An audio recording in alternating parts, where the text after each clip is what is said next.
Now rolling. Thanks, you guys, for joining in. As usual, I always, when I start the Beyond the Track meetings, I'll always do an introduction so that people watching these videos later, maybe this is the first time you're watching anything about Beyond the Track. So I like going through, what is Beyond the Track all about, so that you know what you're in for. Tonight's presentation, we're going to be talking about Eagles Canyon Raceway, or ECR, which is an awesome track that's been around for a while, but they just recently repaved the track. I mean, they didn't repave, they rebuilt the track. They got the whole thing out and redid the whole thing, and it's amazing. It's really, really amazing. And I had the pleasure to ride it a couple of months ago there, before this whole pandemic started, and I'll be sharing tonight like my experience are at the new track, and take it from there. Feel free to interrupt me as I go, and ask questions. It's all good. All right, let me move on to the next thing. So, introduction. I'm Claudio La Sala on the internets like Instagram, YouTube, and those networks. I have an account called 3 Lap Rider, and that's where I post like my track footage and stuff like that. I have I've been riding on the street for since 1990. So pretty much when I was 14, did that for over 2 decades, and then started track riding in 2017. Got really hooked. I did some racing last year, mostly to get the experience of what it takes to go racing. And in the last 3 years or so, I've collected like over 6,000 miles of track riding, which is quite a bit as I come to think about it. It's just, a lot of experience, a lot of seat time. So I got to learn a bunch of stuff, but I still see myself as an intermediate rider. So everything I talk about here, and or I suggest, or whatever advice I give, keep that in mind. I'm still like an intermediate, learning my thing. I don't do this for a living. This is just a nice hobby that I take very seriously. Right, I'm very methodical about it, but at the end of the day, I'm just learning, as we go, like most track day riders, I guess. Big thanks always to my Beyond the Track supporters on Patreon. And what is Patreon and what do we do there? I'll let you guys know. But also big thanks to you, because to you guys joining in, because if I don't have somebody, to have conversations and to expose this content to, then there's not much of a community. So I always appreciate people who support us in this kind of initiative. So what is the Beyond the Track?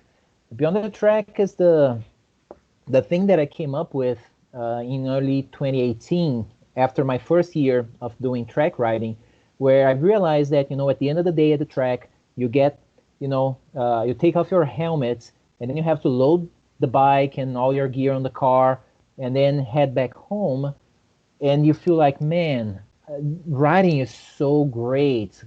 I would like to get more of it. I would like to do more of it. Of course, it doesn't work like that. Unless you have like a track that you can go to all the time and you have all the money to afford it, you cannot do that. So, but your mind is still full of riding. You are not at the track, but you are thinking about riding. That's what happens, how the addiction goes. So I ended up finding ways to become a better rider, right? Or to extend that feeling of, the kind of buzz that riding at the track gives me. And then I came up with this idea, right? What can we do beyond the track to become better riders?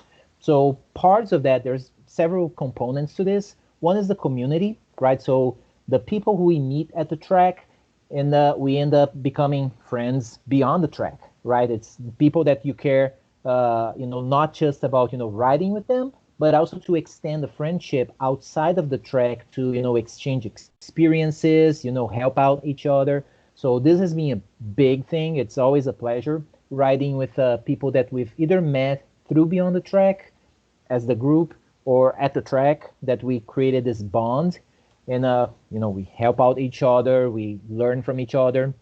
It's always a great experience. We've been doing this monthly meeting pretty much ever since January of 2018. in person, right, in a classroom type of setup here in Houston. And of course, the last 2 months, we've been doing it virtually through Skype, since that's what we can afford at this moment with social distancing and all of that. Another thing that we have is all of these meetings, I record all of them. And then I used to like edit the videos to just, cut off some of the fat on the meetings and then post it up to YouTube. Now I'm pretty much like, as it comes out of the camera, I'm uploading it. And again, you go to the beyondthetrack.net website. There's a part there where you can see a list of all the videos. There's like close to 30 hours worth of content. So many times I'm like on online social networks, and then people are asking, oh, so how do I prepare for a track day? And then I send a link to them to the very first Beyond the Track meeting. There's a video there, Introduction to Track Days. It talks everything about how you prep for your first track day. You want to know how is it to ride at COTA? I point people out because we have a video for that. How do people use action cameras? Where do you mount them? How do you use that footage to become a better rider?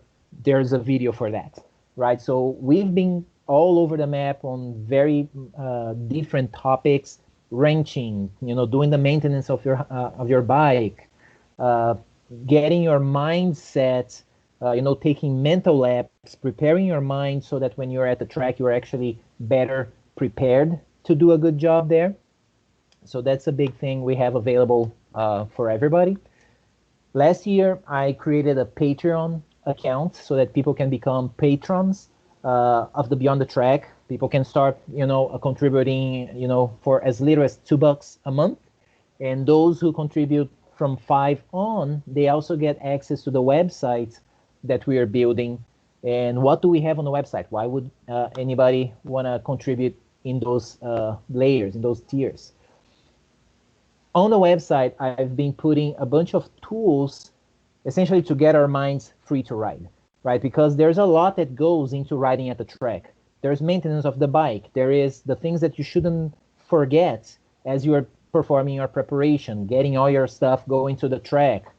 There's a bunch more stuff. I'm going to actually go through several of those. So for example, costs. Riding at the track is expensive.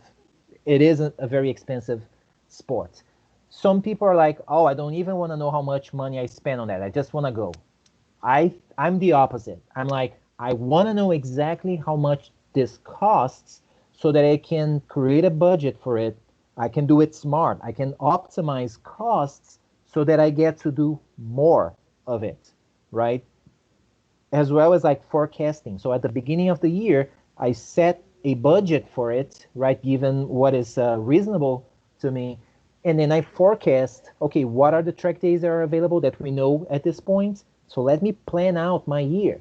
So because, it's not just signing up for a track day. You need to figure out, am I going to be staying at a hotel? Am I going to be camping at the track? Am I going to be driving to the track? There's a bunch of stuff related to it and a lot of costs. So on the website, on the beginning, I started tracking that just with a regular spreadsheet, like a lot of people. Eventually, I decided to just build a tool for that because that's what I do for a living. Next, checklists, things that you should not be forgetting as you start putting together like the things you have to remember that you need to take it to the track. It's very easy to forget stuff. You don't want to get to the track, do all your preparation, all that anticipation to get there, and then figure out, oh, I forgot the bike keys. How am I going to run the engine now? It has happened, right? Fortunately, not to me because from the get-go, I had checklists. Just a second, guys.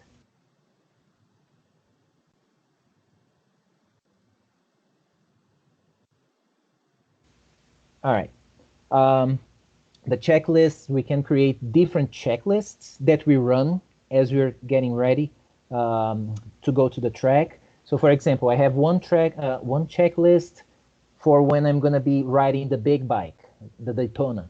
I have another checklist for when I'm riding the NSR, the mini bike at a go-kart track. I have another checklist for when I'm going to be staying over at the track, for instance, camping at the track, because then the things that I have to remember to take with me, they change. And I don't want to remember all of that every single time.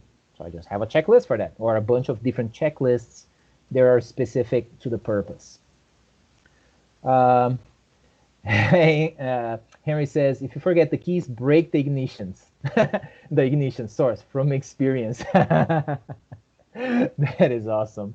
Yeah, I don't want to do that to my bike, man. Track day plans. So I am the kind of guy who I don't want to go to the track and just run, keep riding, taking lap after lap without a plan. I like going out thinking, okay, this time out, I'm going to be working on braking, or I'm going to be working on carrying more speed through corners. And if I do, I want to come up with, okay, what track am I going to? Which corners am I going to be trying that? All of them? No, not all of them. I need to pick, like this session, I'll work on that one corner. I'm going to focus heavily on that one corner. So what is the goal, or what are the goals, and how am I going to be acting out those goals to actually, become a better rider as I go? And then as I create those plans, I can share that with my buddies who are going to be riding at the same track, because so it happens that sometimes I go ride with one of my buddies and they say, well, I'm going to be working on X. I'm like, oh yeah, I was working on that last time. I can give you some pointers if you don't mind. Right? So it's another like community building type of thing as well. As I come back from the track, I do track day debrief. So I write down, my notes, or I consolidate the notes that I took at the track. I put together information about each session that I rode. I put together the videos that I get from my camera, from other people's camera, information about the weather. Was it raining? How cold was it? What tire pressures was I running?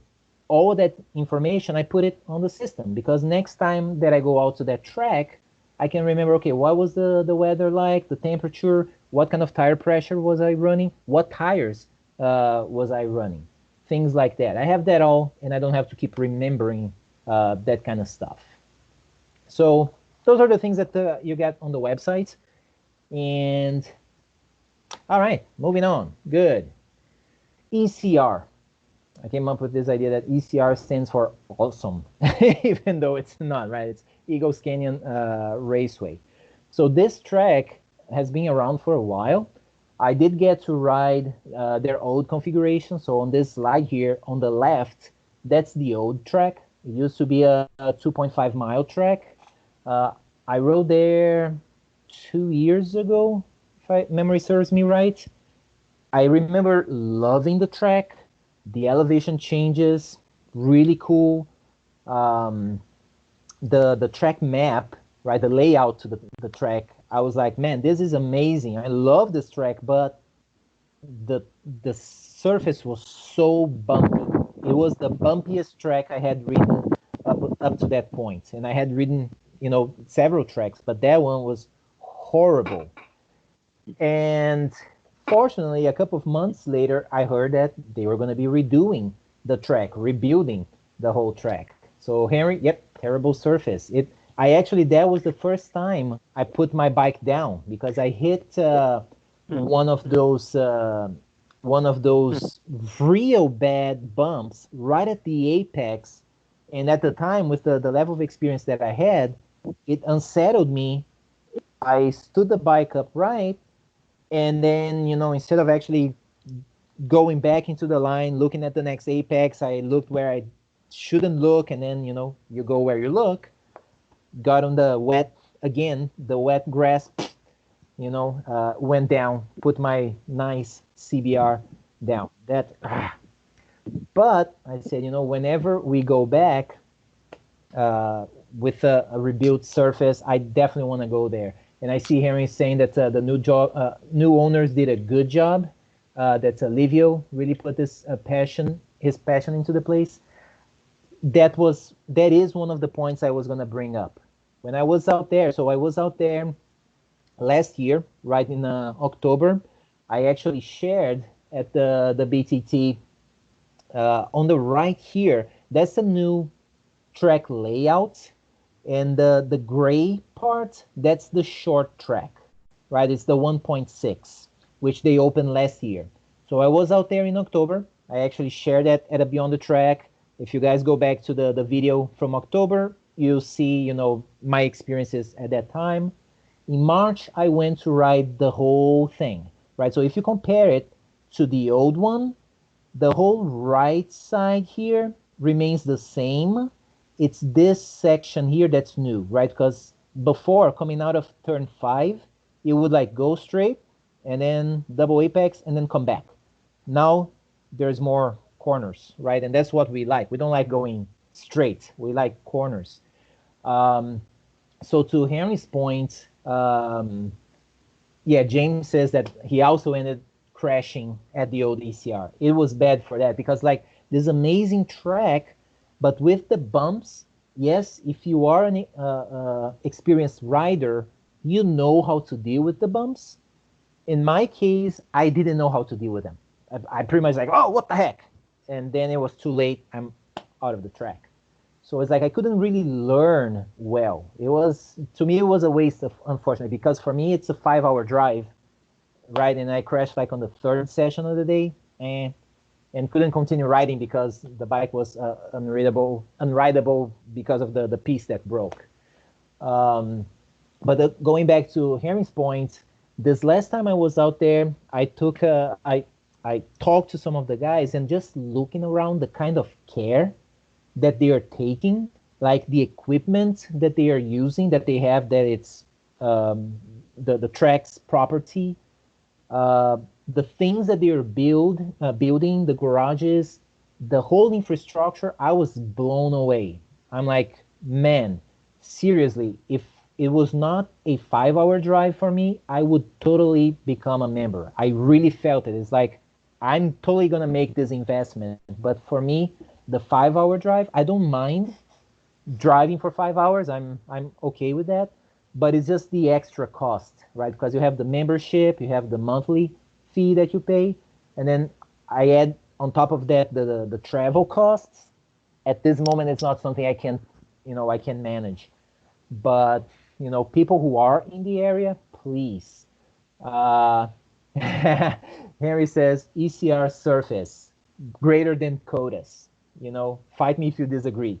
I've been bringing that up. I've been saying that ever since I went out there in October, because 2 years ago in 2018, I was very fortunate to be able to ride at Sachsenring in Germany, and that was like 2 years after they've resurfaced. When I rode that, I was like, okay, now I see what the MotoGP guys say about CODA. For us here, CODA was amazing. I go ride a track in Europe, you recently resurfaced, completely blown away. So I go to ECR last year in October, I ride it. When I came out, I did tell Jim Duggar, I said, this right now is up to par with Sachsenring. It's like same level, absolutely the same level. This is amazing, right? And James says, Speed Sports track surface is better than CODA. Holy cow. But, well, yes. Of course, they don't have, like, big cars, tearing up the track like that. But, yes. So, and the other thing about ECR that they told me they are doing, you see that the big configuration is a 2.7 mile, but as you see this red part here, they are building it in a way where they're going to be able to do it like Crescent or MSR Crescent, where they can run the two tracks, the two configurations at the same time. So you could potentially have like the guys who are doing coaching on one track and the members on the other track, right? So that's very neat. Like the way that they are thinking forward with everything that they are doing, it's amazing. It's pretty amazing. If you can go there whenever you can, by all means do it. I'm gonna have to find out where the other pitting out is. Yes, that's the part that they said that they are building. When we are facing the track from the clubhouse, I think it's gonna be up on the right side. So like around here-ish, if you guys can see my mouse pointer, right? Uh, and that's the part that they told me they were going to be building that. It's pretty. I mean, I was like the same kind of care that's a barber. Whoever had the chance to ride at Barber in Alabama, when I was out there, that was the thing that surprised me. Is like just how amazing the whole infrastructure is. It's not just the track; it's the whole environment. That's where ECR is going with that, right? We're gonna have our own barber, but way closer. So we're gonna be very fortunate for that. So the trip, I decided to do to take the night trip again. Usually when I go to tracks that are that far, I tend to like go the day before, spend the evening at the hotel so that I'm there at the track in the morning. Last time and this time, I actually followed Chris Lilligard's suggestion to actually travel during the night, and that's what I did. Right, so I got back from work on a Friday, loaded up the car, put the bike on, did the whole enchilada. Everything is ready. Went to bed, and then slept for like 4 hours. Woke up at like say 1 in the morning. Ate something, got some water, and then hit the road. Drove all night. No traffic. It's just almost nobody on the road, so it's very relaxing. No sun or anything like that. I prefer driving at night. So that worked out pretty well. Oh, and by the way, I had the option to go camping, right? You can camp at the track. You just have to let the guys know ahead of time. But since I had this 5-hour drive, I figure, I'm gonna go straight to the track in the morning, and I'm fine with that because I've done that before. It's not like I'm gonna be so tired during the day that I'm not gonna be able to ride. Actually, it doesn't work like that for me. I'm like full energy.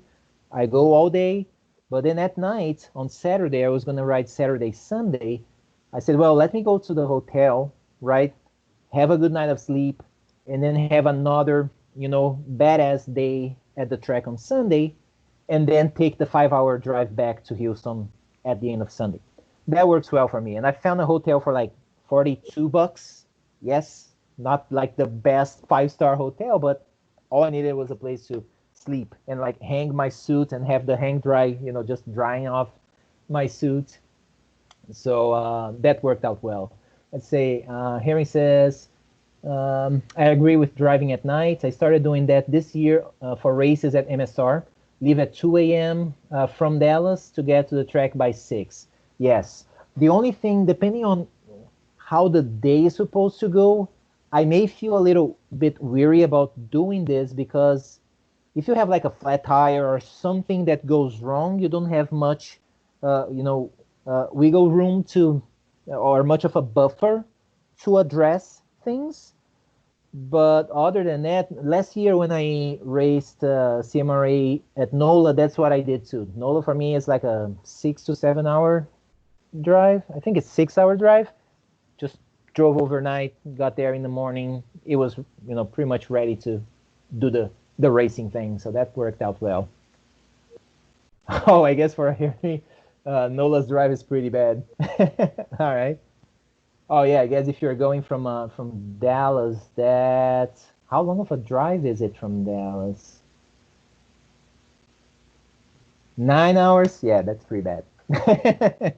Yes. So for me, like when I went to Barber, that is an 11-hour drive. I drove like in 2 days. I drove like one day for 5 hours, 6 hours. Stayed in Baton Rouge, I think, and then another 5 hours the next day. Otherwise, it's brutal. Yeah. All right, let's see. The paddock, right? So I got there early in the morning. The way it works, I rode with a sport riding coach, right? And then the way we set up, right outside of the main paddock clubhouse part, they set up like some canopies there for us. So that's where I set up. That worked out well. We had maybe 8 bikes lined up there. Plenty of space for everybody. No big deal. And by the way, it was nice because it's like right by where we have to go to get on the track. It was pretty, like, it's very well located for that. Pre-pandemic, of course, it was like what, 1 or 2 weeks before this whole crazy madness started. At least I got to do the classroom experience. Very nice facility, like a room big enough to accommodate. They usually have like 10, 12 riders plus the coaches. Each coach has his own or her own station with a nice monitor. You know, the things to just plug in camera files or camera memory drives. I'm sorry, to or memory cards. My goodness, to be able to analyze footage in between sessions and all that stuff. So definitely appreciate that. The way it works with them is you have the 2-to-1 ratio, right? So 2 riders, 2 students per coach. That works out very well. You work with a coach all day long. They are very good at really working with the students, asking, what are you going to be working on, right? It's not just go out to the track and go as fast as you want or as you can, as you dare to. No, it's more like, what are you working on today? I'm working on lines. Great. I'm working on body position. Great. I'm working on trail braking. Whatever it is, focus. They're very good at the start of the day, going around and asking everybody and making sure that the students are on the same page with the coach, and that makes for a very pleasant experience. Another thing is, this time I rode with our friend Ben, who's on the picture there on the center. We ride at a very similar pace. Depending on the track, I'm a little bit faster by maybe 5 seconds. Let's say, like at MSRH, for example, I'm about 5-6 seconds faster. But so it's about the same pace. Now, another cool thing about having the 2 riders working with the coach, having similar pace, is that we have a similar mindset. We are very much into the learning attitude. Like, okay, right now I'm going to work on X. And we spend that whole session practicing X.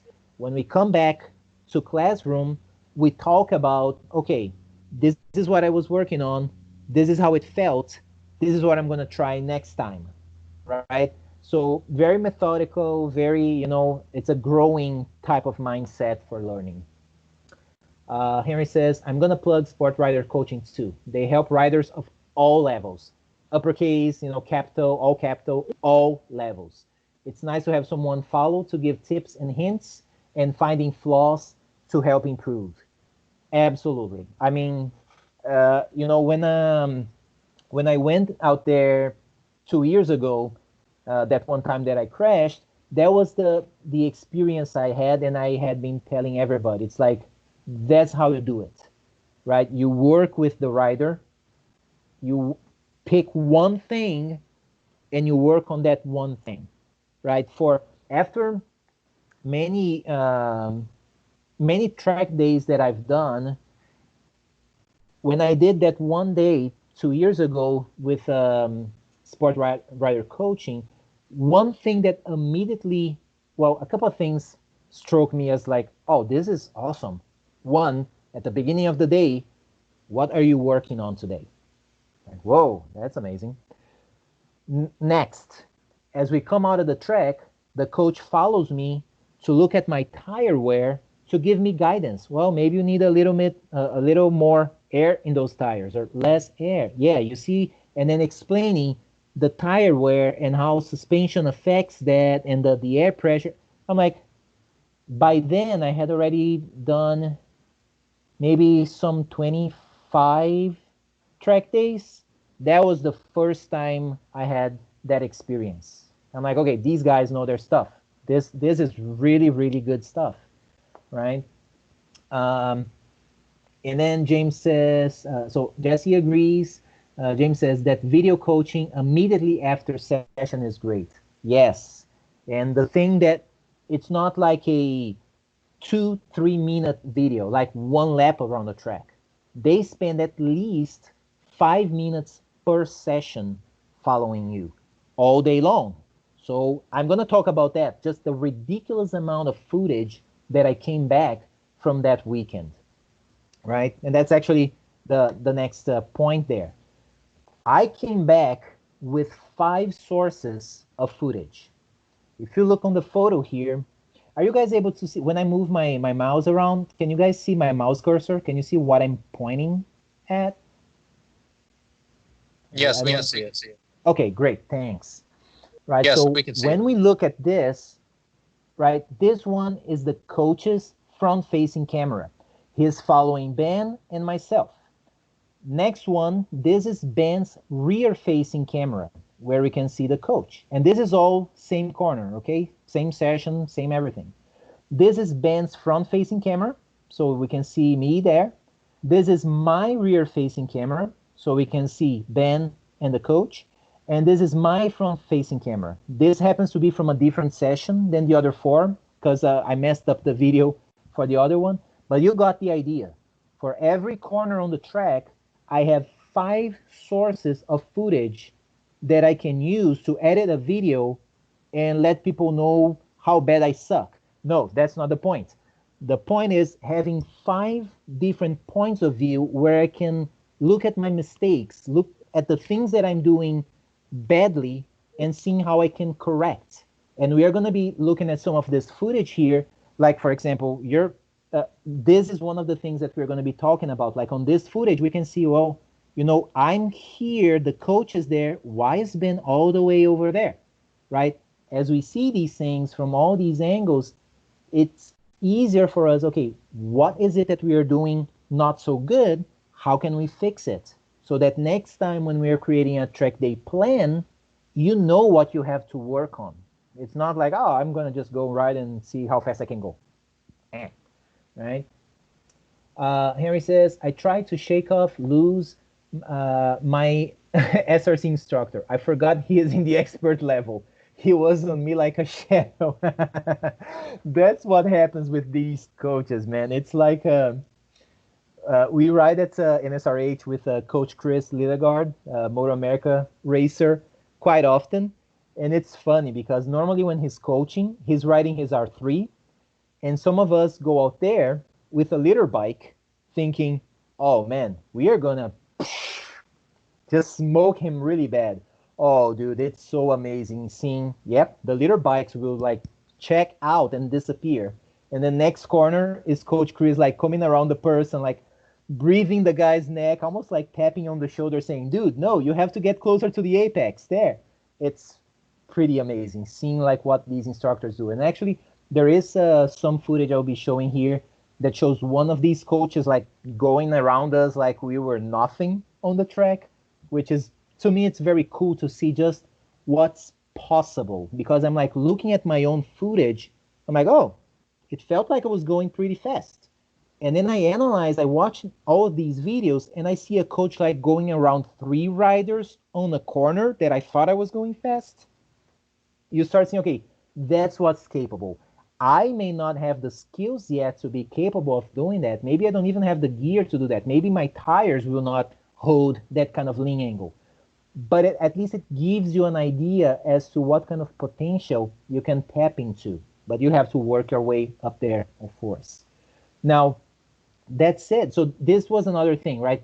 Besides having the one footage from the coach, I have 2 feeds from my own bike. And since you're working with another rider, if you both have the same kind of pace, you're riding together. So Ben and I, we rode together pretty much the whole weekend. So we have a lot of footage from each other that we then just, share and work with that. Now, processing 5 video feeds for 5 sessions from 2 days, it's a lot of stuff. Fortunately, I'm very organized at processing all of that. And remember, some of these cameras, they chop up the video. So like the video for one session, you actually have 3 or 4 videos, depending on how long the session went.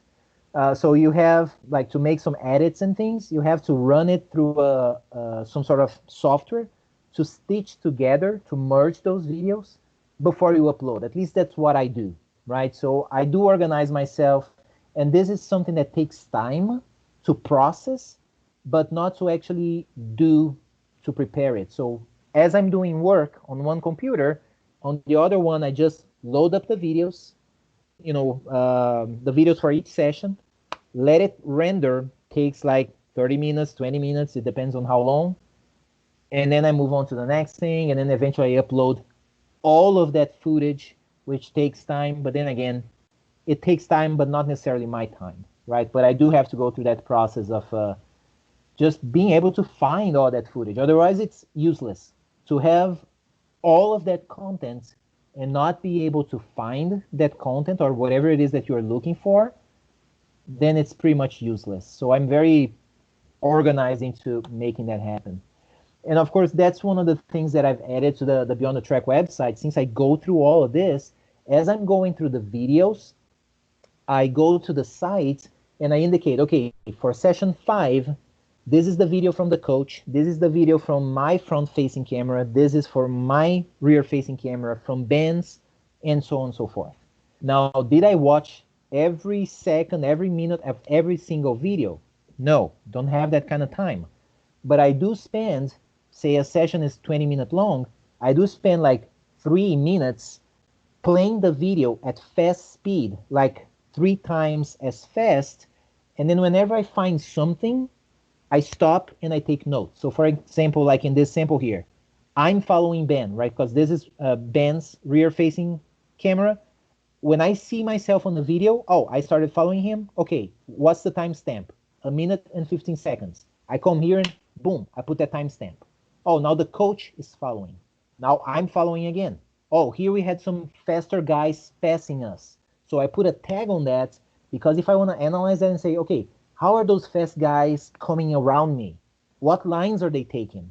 It's easy for me to come back and find that, because then once I've uploaded and I've put this, I can click on the thing and it will take me directly to that part of the video where I want to see that.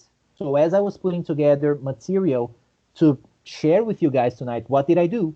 I went through my notes and I picked the ones that I felt would be, helpful to share with other folks. That's pretty much what I did.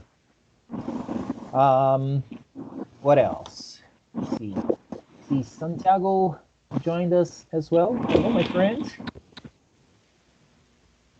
All right. Hello, people. Sorry to join late. What's up? All good, my friend. Thanks for joining us. And you're still driving. Drive safe, man. Eyes on the road. Dude, look at those tires. This is one of the things that when I first came out of the track at ECR after the repave, and I looked at my tires, I had never seen my tires that clean. Not even like at Coda or even at Barber at the time. It was prior to their resurfacing last year. I look at the tires, I'm like, how is this possible? I mean, it's like silk smooth. You pass your hands on it, your fingers on it, you feel it's so soft, so smooth, and like clean all the way around. I've never seen that before, right? Yeah, Henry says, how is this possible? I don't. It's the type of surface that they use, which I hear is very hard on soft tires. That was, I remember one thing that Jim said the first time I went there last year after the resurface, I was running the SC1s by Pirelli, and Jim said, whoa, guys on liter bikes running those tires, within like 2 or 3 sessions, they're done with those tires, because the kind of surface, very hard on soft tires. For me, since I've been known for being very soft on the throttle, they last a lot longer, and I ride a 675, not a liter bike. But still, just to see how, the tire wear after riding a couple of laps there, it's pretty amazing. This last time, and I wanted to also bring up the tire situation, I've been riding on Pirellis for the last 3 years. For the last couple of months or the last couple of times I've been at the track, I've been riding the Dunlops, the ones that I got as takeoffs from Coach Chris. Same tires that they use at Moto America. Now, he had mentioned to me be aware that these Dunlops, you have to keep heat into them. Pirelli's very forgiving. These Dunlops, not so much. You have to be hauling as all the time. Said, okay, I'll keep that in mind. And yes, that is true. I did feel that day in March, I think we were riding under like 60 degrees Fahrenheit or something like that. It was kind of cold. I remember being cold and chilly. We were all taking it easy in the morning and even through the afternoon. And I did feel like a different move on the bike compared to when I rode there with the Pirellis. And towards the end of the talk here, I'll bring back the point as to why I'm making a point about the tires. When we ride with a SCR, Jim always says, right, that we are riding there on a members day. It's not an open track day, right? So he always jokes, it's sort of like a golf club, except that way more exciting because we have a racetrack on it, right? So a lot more fun, but people have to be courteous, right? You're riding among members, right? So be very courteous. There are no rules as far as like passing other than just be nice, right? Whether you're passing on the inside, on the outside, just keep a distance. You're not racing each other. Everybody here is working on their skills. Just chill, right? So that's something to bear in mind. Before I continue on there, let's check. Henry said, look into Continental County Track Racing Slicks. They kind of get forgotten between Pirellis and Dunlops. Okay, I'm actually taking note of that. Continental. Cool. Yeah, I might experiment with that. Thank you for the suggestion. So 2 things I want to bring up because it really came up this one time I was riding there. Just the courtesy from other riders. So I'll share 2 things that happened that weekend that I thought worth mentioning. One came out of this shot. Isn't that a very nice shot, right? It almost looks like a MotoGP when they had Marquez, Petrucci, and Dovi like on the same corner, like lined up real close to each other. And this was captured by my rear facing camera. So you think, holy cow, if that's what you have chasing after you, because yeah, even though like I may tell my mom, yeah, look, mom, I was racing and I was leading the race, and look at these guys chasing me, but that's not at all what happened, right? I was like this low guy, holding back these faster riders behind me. But if you look at that compared to like a regular open track day, that's like a lot of bikes trying to split the same corner. That can only mean mayhem, right? It's like, oh my goodness, what's gonna come out of a situation like this? So, well, I've actually let me share with you the video where I got that shot from to tell you what's my point out of this thing here. Oh, forgot to have the video queued up for this one. Give me just a second. I've queued up everything else I wanted to share except for this one video. Get here. That was ECR. Come on. And edits. And it will be this one. Let me run it and bring it over. I'll let the video play so you guys can watch it, and then I'll tell you my point. So that's what's happening behind me, right? That's the shot. Right? You see the passing happening, right? Plenty of space given between riders, plenty of courtesy, right? And of course, and I've made this point before, as soon as I started running my rear-facing camera, one of the benefits I get out of it is that I get to see what was happening behind me before somebody passed me, because it's another way for me to learn, because at the track I'm only seeing the fast guys right jetting right by me. With the rear facing camera I can see it. on this specific shot, I wanted to bring it up for the following reason. This rider right behind me, that's our coach for the day. That was Coach Steve Abeling, if I got his name pronounced right. The other two riders, later I realized that at least this one guy, number 720, I know that guy, but when I was watching this video, I couldn't remember it was him. But anyways, look at how courteous those two riders, even though they are way faster than the slow me there on the track, notice that they're not in a hurry to go around. Even though these guys are like about 20 seconds faster than me, they're taking their time, right? Which is way better than a lot of passing I've seen at other public track days, right? So I really did want to bring this up because it has to be in this spirit, right?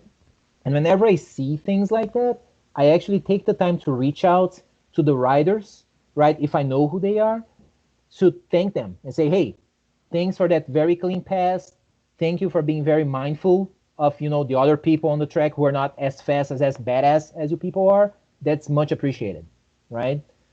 The other thing that happened there that weekend, I was sitting, oops, moving. I was sitting in the on the hot pit because there was a red flag. They had to go just clean up a bike or something, but they told us to wait because we were going to be going back out on the track real quick. As I'm sitting there, another rider, you know, comes like right beside me. It's like, hey, how are you doing? Cool. My name is X. I'm like, hello, X. How's it going, man? Cool, right? I didn't see the guy's face. I only saw the helmet and the bike. But the guy took the time to introduce himself as we were waiting there. All good. We go out to the track, we ride. 2 sessions later, I'm sitting back at the paddock, and then this guy walks up to me and he says, oh, hey, I was the guy on the, and then he described his bike. Oh, how's it going? Great. And then he explained to me the following. At one of the sessions, after he introduced himself to me on the track, he said, oh, one of the sessions, I was following you on a bunch of places, not really following.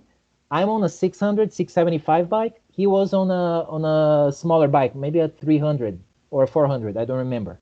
So what happens is he's a member of the track. He's much faster than me, more experienced than me. I was doing the thing that usually the guys on the bigger bikes do, right?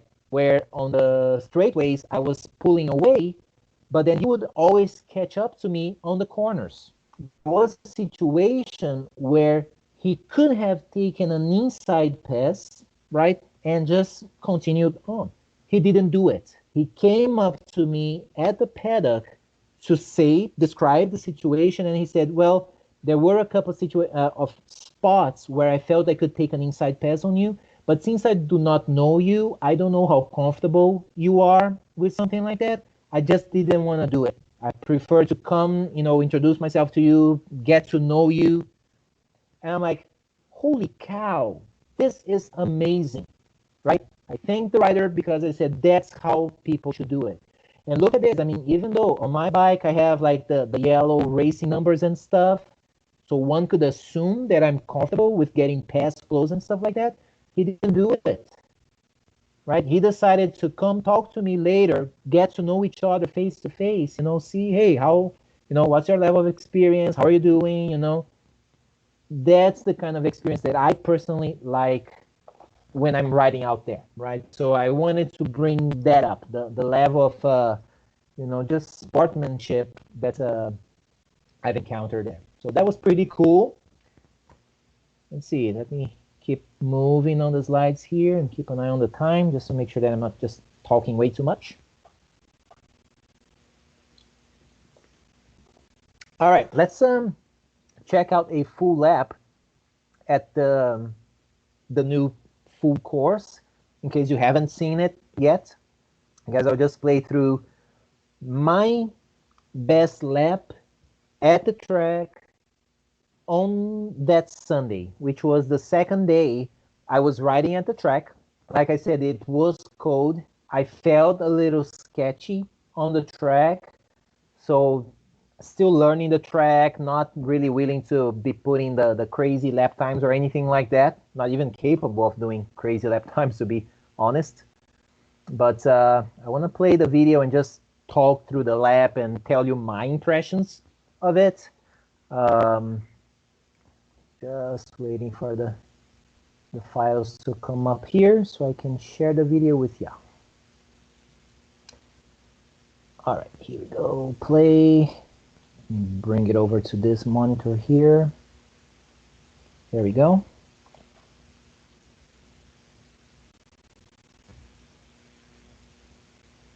There we go. So that's the main straight, right? And on this lap, I was following Dan. That's Dan right ahead of me.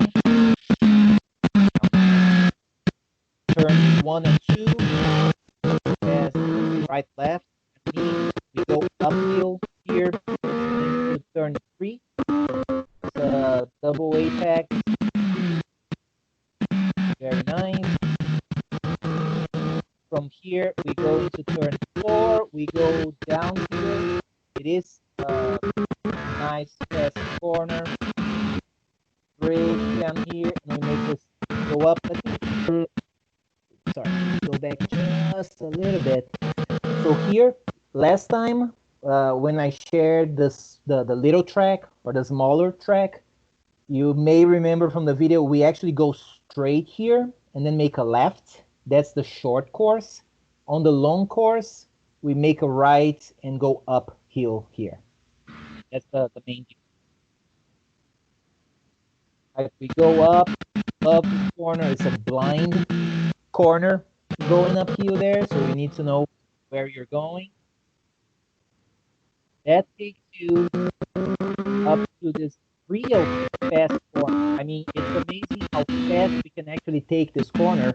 And I realized that as I was making that corner all weekend and seeing the fast guys going by like I was nothing on the track, I just didn't have the balls to go as fast as some of those guys were going. And I'll tell you some mental blocks about this corner in a little bit.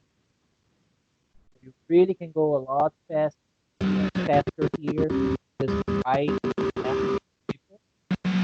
left, brake. It's a low corner. Right? This part of the track, I saw people taking very different lines, and the instructors actually said, in between those corners, people haven't still like made up what the best line is around that. So, you know, as long as you prepare for the next corner or 2 corners coming up where you're going to the back straight, everything is fair game. So I've seen people like going wide and then going around the corner. I saw people like bringing it tight on the left, opening up on the left, and then bringing it to the right. So it was pretty cool seeing that actually over the weekend with the best guys going by like pretty much everywhere. You know, people can really use up. Just check one thing that Henry says, or actually Jesse says. By the way, Claudio posts most of his sessions on tracks on his YouTube channel, 3Lap Rider. Oh yes, thanks for bringing that up, Jesse. For a lot of these like ECR videos, I haven't made them public yet. I'm like making them public, like just little bits. Otherwise, it's like way too many videos that a lot of people may not care about those. But yes, Jesse is right. I do post, just make it available so that others can check it out. Henry says that line is based how bad you mess up the previous corner. That is true as well. I normally struggle with slow corners. So that one corner up there that I said it's a slow corner, I don't think I've been able to do a good job through the weekend. Like right here, right? So if you mess up this corner, like Henry said, it may push you wide here, or you may be able to tighten it up and stay on the left. I don't know, but I have a hard time with slow, sharp corners. It's something I definitely need to work on, get better at.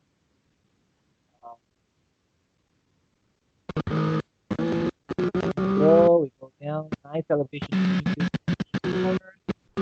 and then you go up here. So this is the main straight, going up here.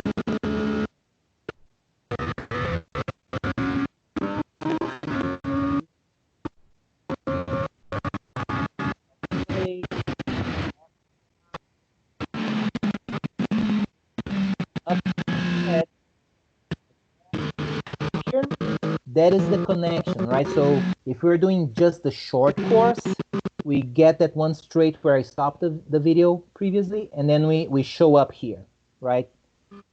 Timer.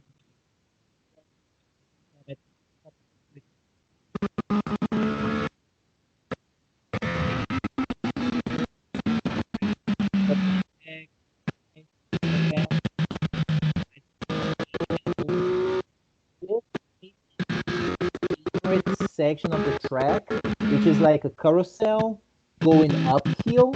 So you pretty much have to get back on the maintenance throttle and even a little bit more. Otherwise, the bike will stop because it's like a heavy, steep hill that you have to go up, which is very different from, say, MSRH, where you really don't have elevation changes into like this blind corner, seeing where you're going, but there's that tower up there. That, at least to me, is my visual marker. Whenever I see that tower, that's where I'm going. That's when I tell myself, now it's safe to, start really opening up the throttle, which was something that Ben was actually messing up. If you see where he is compared to where I am, pretty much every time he was going wide, and then he had to just hold the throttle. He couldn't open up the throttle because he was going way wide on the track. Oops, my mouse is acting up. There we go. Oop.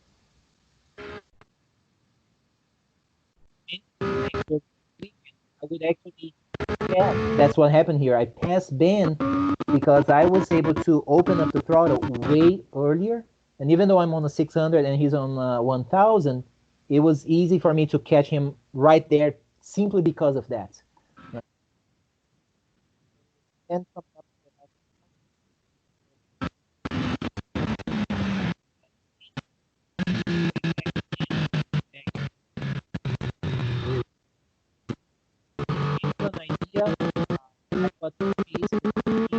my best lap, which was this one that weekend, was 2:26. I'm seeing the fast guys do at least like 2:07, 2:05. Henry, do you know what's like on a 600 or even on 1000? What kind of lap times are the fast guys doing? I know it's ridiculous. Like, I've watched some of their videos and it's like that's fast. I'm not at that point. I know that my friend on that bike number 720, he was out there a couple of weeks ago and he said he dropped his time to 2:07, which is really nice. It's really cool. If I can, maybe next time I go out there, shave off a couple of seconds a lap, I would be already pretty pleased. Let's see. I see some more folks joining in. I see Mr. Ben Gooding joining in. Thanks, guys, for joining. All right. And while I hear on somebody, whoever knows like what the fast guys' lap times are, please let me know. So Santiago says his friend on a Kramer did a 2:10. Yeah, I've seen some videos, people doing between that, like 2:07, 2:10-ish. That's what seems like what the fast guys are doing. Let me get rid of this screen and go back to that other one. All right, so that was a full lap around the track. Again, one of the things that I really love about the track, besides the surface, is just the elevation changes. Because a lot of people, like from the Houston area, are just so used to riding MSR or MSRH that is pretty much flat. They have no idea what it feels like riding a track with elevation changes. It changes a lot. My previous experience had been at the old ECR track, and then at Barber is also pretty awesome as far as the elevation changes. So if you haven't ridden a track like that, by all means, right? All right, so next thing I would like to share. Yeah, Jesse says the launch is all I have at MSR8. Yeah, and that really, I mean, you get like this tiny bit of what elevation changes actually mean to riding, right? The way acts on the suspension and how it feels when you go like with that sensation. That is pretty awesome. So let me pull up now another set of videos that I would like to share, and then share some of the learnings. Santiago says you can make the launch quite interesting. Yeah, I know. If you crash on that damn thing, I guess is that what you mean by making it interesting? uh, I've seen people doing some crazy stuff there. Don't you low side there? I think James is asking Santiago, right?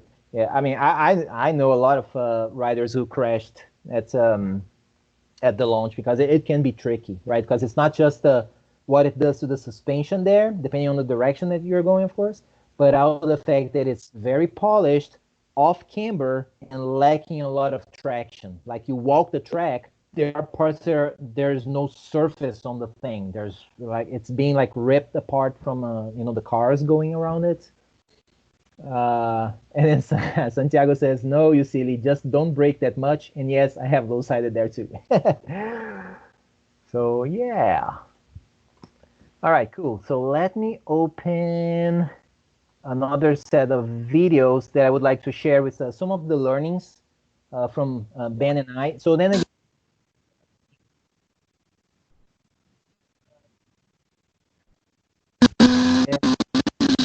right, so just here's something I would like to share, and it's a bummer that Ben was not able to join us today. I've been talking to him to say, hey, what would you like to share with folks about what we've learned that weekend riding at ECR since we rode together and everything. One of the things that he brought up was that we were riding at similar pace. Am I still sharing my screen? Okay, something happened.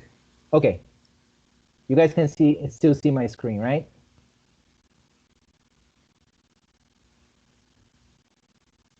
Just checking. Okay, good. Thank you. So my screen's flash here, kind of funny. So one of the things Ben mentioned was, well, we are riding at the same pace, about same lap times and everything, except that there are certain parts where you're pulling away. He was telling me. Now, again, our skill levels are very similar, like intermediate type of riders. But I ride a 675. He rides a litter bike, so there are parts where he should take advantage, or he could take advantage. His bike is loaded with electronics, traction control, and all that fun stuff, which I have nothing of that sort, right? So he said, well, anything that we can look into to see, where was it that I was able to pull away from him and see what we can learn from that. So here's one part where we can share some stuff, like coming out of this corner, which is turn 3, right? And then going turn 4, go here downhill, brake, and then we go up this hill. So look at the line, right? Look where I am there, like kind of aiming at this spot as I'm, riding up, even though I'm not seeing where I'm going.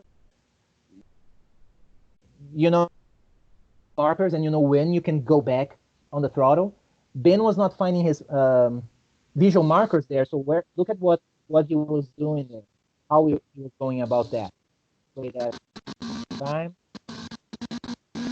So he goes way wide all the way to the edge of the track. So at that point, I'm already full throttle, right? And he's like holding, otherwise he's gonna run off the track. And then, of course, later he can catch up to me because he's on a litter bike. But that was like one point where we could see like me pulling away. And then one reason I know I couldn't pull away even more was that with my brain mental blocks, going down this straightway at this point, it's a very fast sweeper to the right.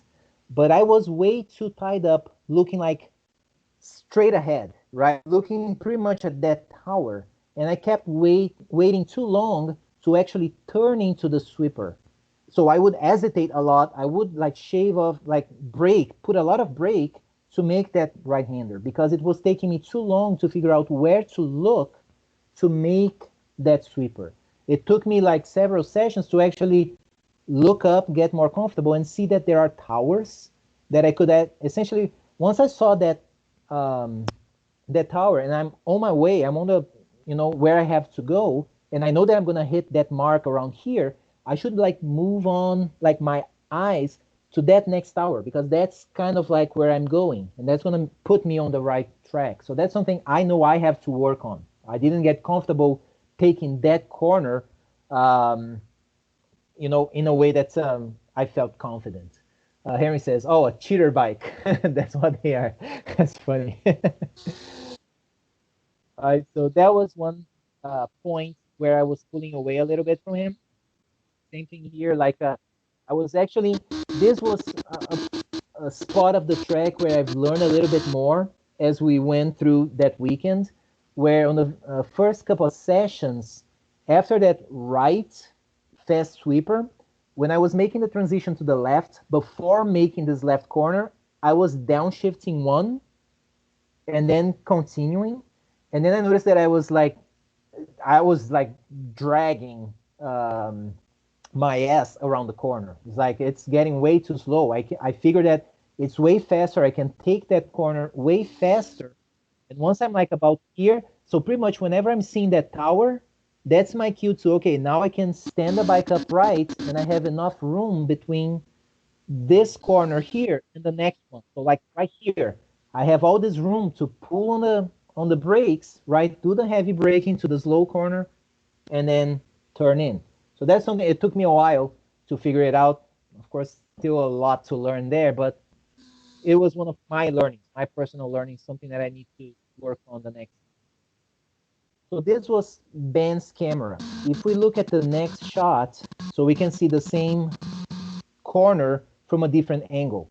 So this was from my camera, and my rear-facing camera, I didn't have the audio set up, so it's mute right now.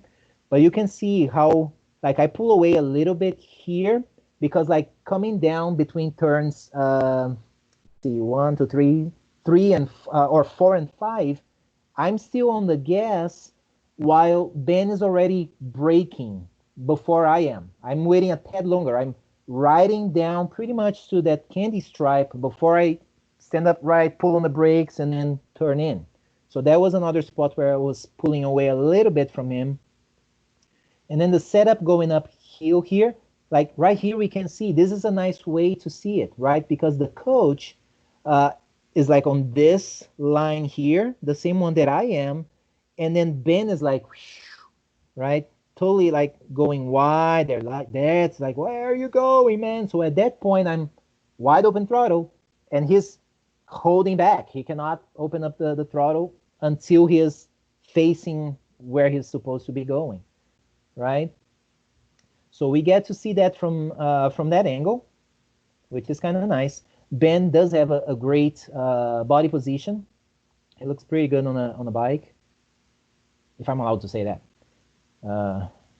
Just because, heck, I know. This is the view from the coach's camera, right? Same corner, same setup. This is what I'm saying here. Eventually, I've learned that from where we are right here, all the way down here, I can be on the gas, right? So gas, gas, gas, gas, and then somewhere down there, start braking. And I noticed that Ben was braking prior to it, like right around here, he was already on the brakes, right? So there's some speed left on the table there. And here we can see that, right? So whenever we were taking that corner, I was kind of like aiming at this vanishing point, I guess is the way to look at it. Even though I'm not seeing the rest of the track where I'm going, I figured that if I find this, if I aim at this, I'm going to be in a better position to actually open up the throttle and take that straight, right? So that's what it looked like from the coach's angle, his standpoint. And I think that was the last one from this series. Yes. So that was one part where I noticed that I was pulling away from him.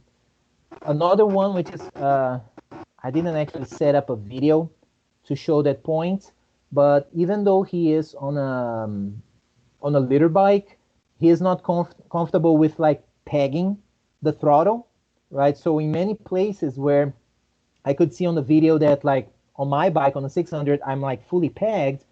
We can see on his um, bike on the dash that he was like at, I don't know, 7,000, 8,000 RPMs. So really holding back because he was also riding a 600 up until just a few months ago. So he's still getting used to a liter bike. So I cannot blame him on that. I mean, I've only ridden a liter bike at a track twice, and I know that I didn't have the balls to actually open up the throttle because I didn't get enough experience to be comfortable with that. So that was another aspect as to how I was pulling away a little bit from him. The other thing I want to show here is just another section of the track. So let me pull up again a couple more videos on the same sections of the track. For this one, I actually didn't have the edit. I need to load the video and then look for a specific point on the video. 650 is what I want to show you. Like right around here, right? So again, the coach is following me here. This is Coach Steve again. Ben is in front of me, right? So again, we rode together pretty much all weekend, even in places where, oh, this is what I wanted to show. See this guy who passed here? He was one of the coaches that day. And do this fast, right? So if we look, like we're gonna see him show up around here behind Coach Steve, right? He's coming all the way down there, and it's just nice to see. He's gonna approach the three of us pretty much. He's gonna go around Steve. He's gonna go around me, but then he's gonna just hold back a little bit, see what Ben is gonna be doing, and then he's gonna find the spots to make the pass. Let's see that. And then again, seeing how those things are possible. Why I like watching these videos so that I can learn. Right? That's him approaching, right? And then what he does there, right? He's gonna carry enough speed to go around Steve here. He's gonna come around me like right in front of me. A little bit there, right there, right? Kind of cool, like seeing him use his rear brake to back it in a little bit, which is something that I don't do at all. I do not know. I'm not comfortable with using the rear brake to do that to pull that kind of trick. It's, one day I will start working on that. Not the time yet. I follow Dan for a little bit. Now watch what happens here. So at this corner, I also noticed that from here, I've learned from my previous time at the track that we can pretty much get on the gas from this apex next to the next one. And Ben was not doing that. He was holding back a little bit, and he was not driving all the way to the right of the track. And that's where the coach went by. Check this out. Right, so Ben held back here. He didn't go all the way. The coach saw that Ben was still making the transition, so he had the time to take that inside pass there. Was a pretty nice. And this was another point where that Ben was struggling with.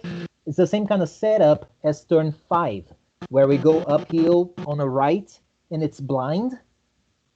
This corner, several laps, he was going wide. Instead of like aiming at around here, looking for that tower up here, he was like going way wide to the next one. Harry says, got to take off, Claudio. Thanks for hosting this. Looking forward to the next one.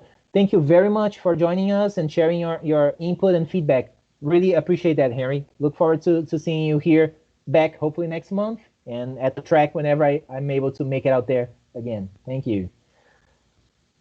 All right, so if we look at this, like again, as I'm coming out of that corner, because I'm on a better line at that point, right now I'm already fully pegged and Ben is not, right? So even though he's on a liter bike again, I'm actually able to pass him just on those ones. So that was another spot again where I was like a tad faster than him. Let me show you now another. It's the same session, the same section, but I want to show you from Ben's standpoint to show you another thing that happened that weekend that I would like to share. And this is going to be 7:54 on this video. 7:58, good enough. Right, so, oh, yeah, just a tiny bit. Right, so that's the experience from Ben, like where the coach went by him. Ben said that it did spook him a little bit, the way it happened there. He was not expecting that chance, but and I can see that, right? Because Ben has not been racing or anything like that. So, if you're mostly doing track days, you take a pass like that, right? It feels like, whoa, that's too close. But, it's just what you're comfortable with. It was a anyway, right, here we go. So here, if you look at like his RPMs, you can see that he doesn't open up that bike. So I'll let it play for a couple more, like half a lap. So something happened there that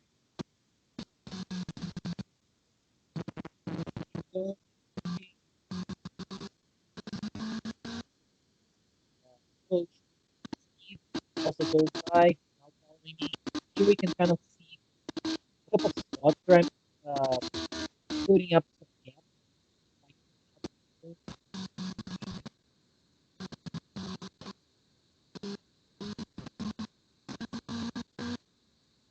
which to me it's being an evolution. But, never being aggressive. That it's a spot getting like here.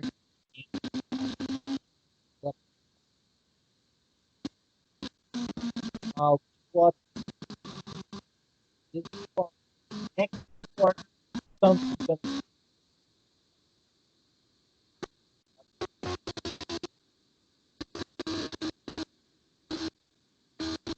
Oh. What was that, guys? Right? You see that? Let's play it again. So now you know what's coming. But I told Steph, right, then setting up to make that left corner. Right, is on the line. Right here, there's a bike, right, a low side happening right in front of him. Right, and he actually did a really good job to avoid hitting the right, running over the time. Like you see the bike sliding by, he was able to like barely, miss the rider. Very scary, right? Airbag deployed and all, rider sliding. It was like by a hair. I do have another video with another angle of this crash. I actually have two more videos. One is, remember, I was not too far from Ben at that point, so my rear camera caught the crash. So that's on 8:41 right here, right? So that's my camera, that's Coach Steve. Ben is right here. The yellow bike is the bike that crashed. So keep checking it out, right? So he is coming quite a bit faster than Ben. That is the corner. You'll notice, you may think, well, maybe he was at a lean angle and too heavy on the brakes. But at this point, like right here, oh, this player sucks, man. It does not stop where I want it to stop. Let me play it a little bit more right here. Like here, he was already like standing the bike upright. If you, let's see, there we go. He's almost like fully upright up to a moment where we cannot see him on this video, right? So like from here, next thing we know is the bike sliding out right there, right? Bike, rider, and Ben just barely missing him. We unfortunately do not have the footage from Ben's rear-facing video because apparently it got corrupted or something like that. But I did reach out to that rider, the crashing rider. I sent him the footage that I had from my camera, from Ben's camera, and he was kind enough to share his footage, right? Thus, and he gave me permission to share that with you guys here. So let's play it. Let me play it one more time. You can see how fast he was going. Notice a couple of things. The speed that he's going, the line that Ben was taking, the line that the rider was taking, the speed differential. So he was carrying enough speed to make for a safe pass on a safe line. It was all good, right?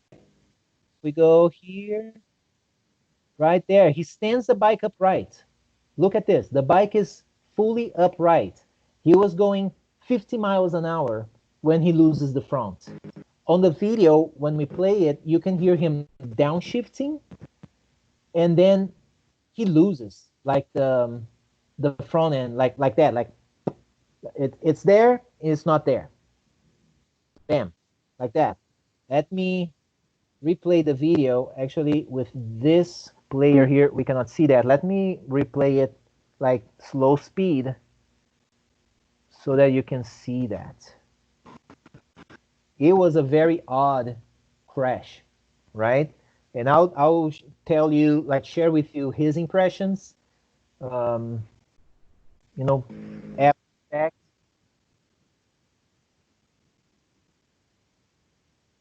I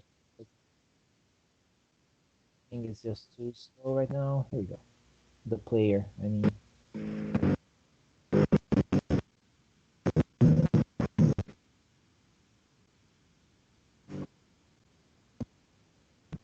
All right. And then let's see, tools. How do I make this guy play slow? Enhancements, play speed settings. Right there. Okay, let's do slow. Oh, yeah.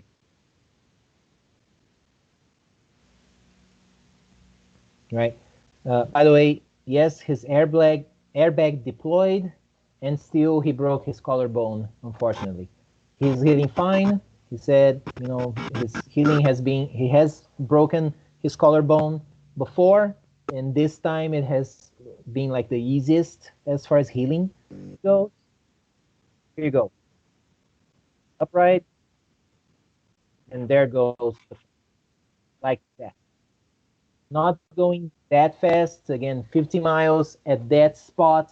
It's not crazy fast. It's totally fine. But the front end completely like washed out on him. So going back to the point that I said about the tire, he was running Dunlops, right? Much like I said, I was running Dunlops, and I felt the bike moving in a different way than I felt with the Pirellis. Granted, based on different rider skills, they may be running whatever tire, they will still be, you know, a ton faster than I am for sure, right? So it could be a factor of the tire, right? Maybe it was not up to temp at that point, and that's why it didn't stick at that point. I'm gonna actually, like I said, share with you guys his thought, because he posted that on Facebook. He said it was, you know, my WTF moment of the year. On March 8th, I crashed my SV650 at ECR between turns 7 and 8. Today is the first day I've gone back and looked at the video and the data. My memory of the event was even more dramatic than reality.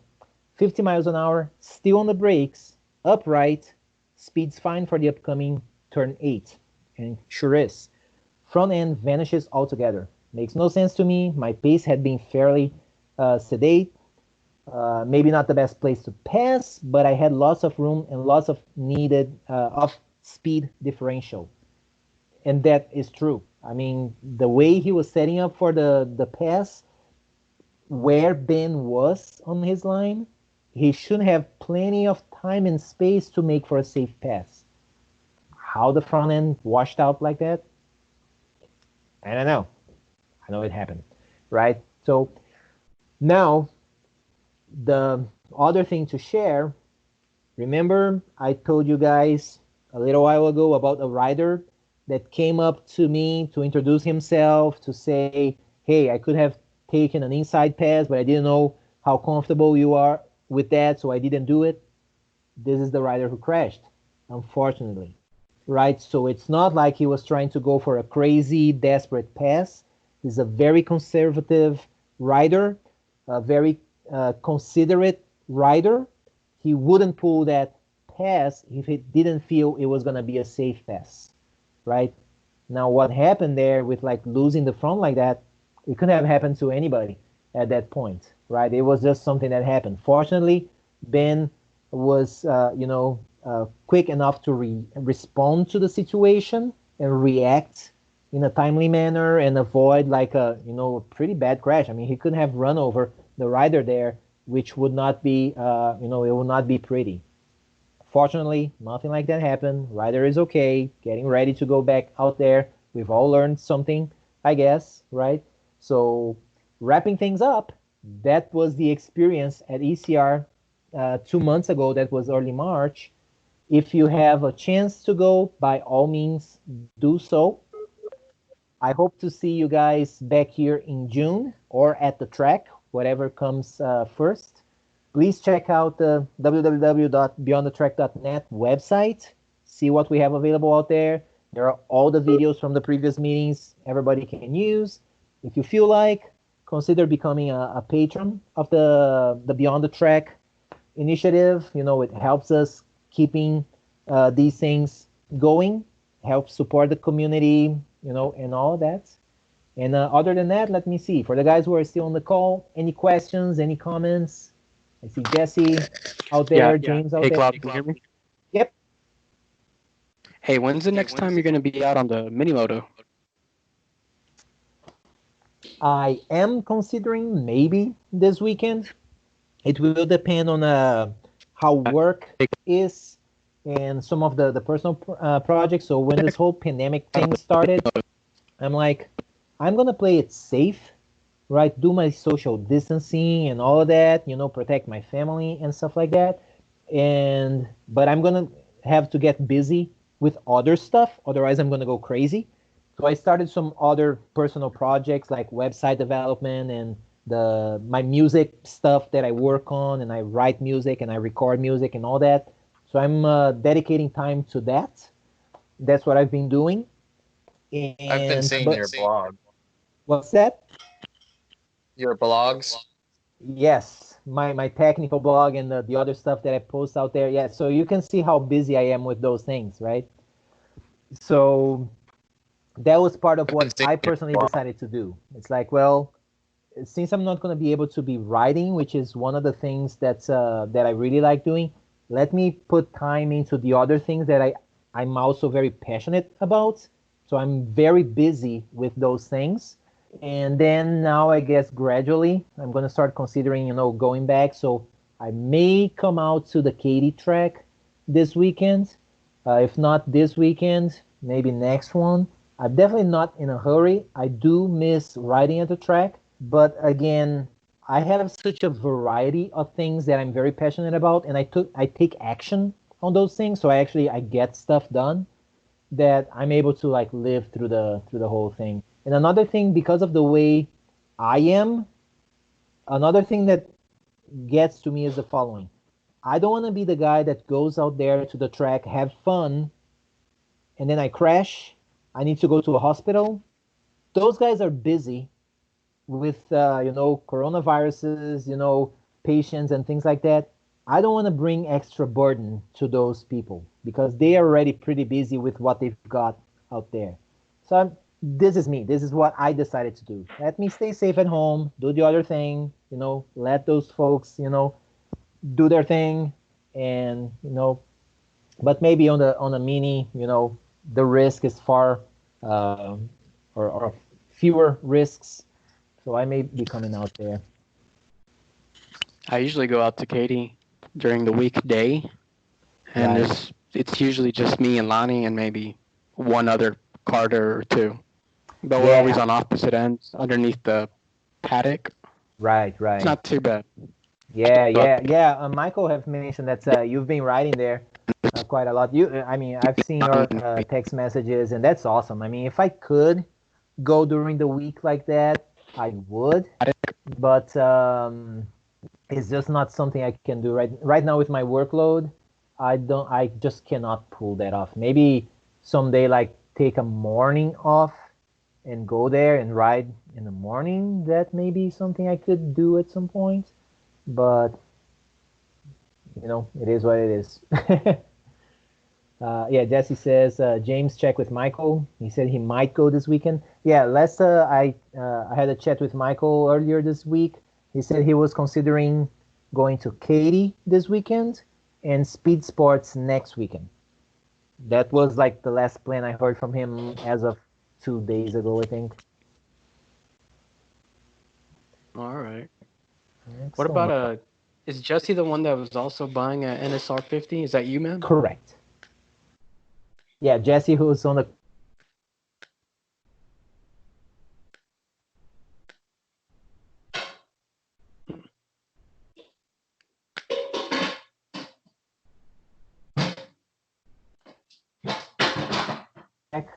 with his mini bike.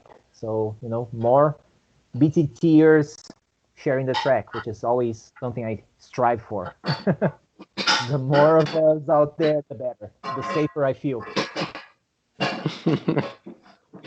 Yes. Right. Sorry, my audio is kind of choppy, but yeah, I'm looking to get an NSR this weekend, and I'm gonna want to start going to the kart courses more often.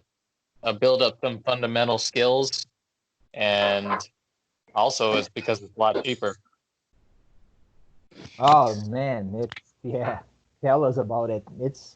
I mean, you get like the membership for like $300 at the track all year long. Ride as Yeah, I much live as you 15 can, as minutes long as they don't away have from like a Katy. race event or something. It's ridiculous. What was that? I live 15 minutes away from Katy. Oh, Yeah. wow. And I'm off usually Takes on me like Friday, so I might go on weekdays. 25.